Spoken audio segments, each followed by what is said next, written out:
Title: The Haunted Doll. Carly always loved antique shops, and on a Saturday afternoon, she stumbled upon an old shop that she'd never seen before.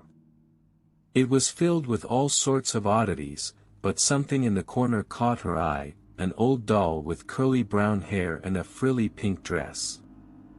Despite the shop owner's warnings that the doll was cursed, Carly couldn't resist its charm and took it home. Little did she know that the doll had a dark and terrifying past. Story. Carly had always been fascinated by antiques and anything that had a story to tell. She spent many of her weekends browsing through different antique shops in her city, and on this particular Saturday afternoon, she stumbled upon a small and old shop in the outskirts of town. It was dimly lit, and the shelves were cluttered with all sorts of oddities and trinkets. As she made her way through the shop, she came across an old doll that immediately caught her eye. It was a porcelain doll with curly brown hair and a frilly pink dress. Despite the shop owner's warning that the doll was cursed, Carly couldn't resist its charm and decided to take it home. When Carly got home, she put the doll on a shelf in her bedroom and went about her day. That night, as she was getting ready for bed, she thought she heard the sound of the doll's laughter coming from her bedroom. She dismissed it as her imagination and went to sleep. Over the next few days, Carly noticed some strange occurrences in her apartment.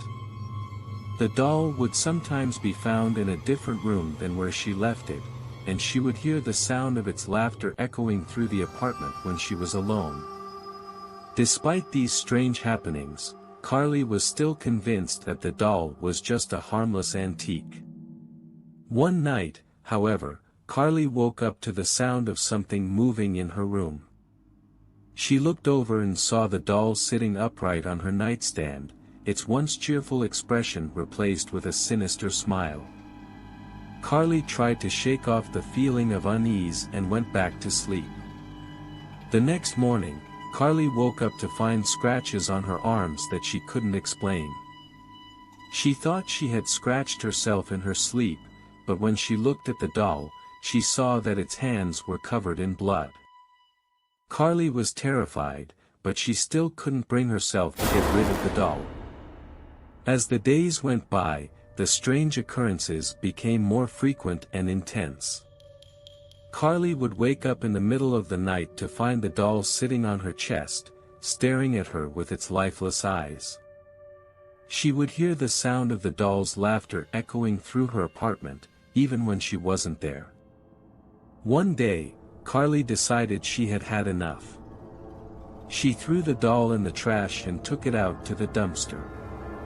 But the next day, when she came back from work, the doll was sitting on her bed, staring at her with its sinister smile. Carly knew then that the doll was cursed and that she needed to get rid of it for good. She did some research and found out that the doll was possessed by the spirit of a young girl who had been murdered by her parents. The doll had been a gift from her parents, and it was the last thing she had before she died. Carly knew what she had to do. She gave the doll a proper burial and said a prayer for the little girl's soul. From that day on, Carly's apartment was peaceful, and the doll was never seen again. Carly never forgot about the haunted doll and the horrors it had brought into her life. She learned that sometimes, the things we covet most can come with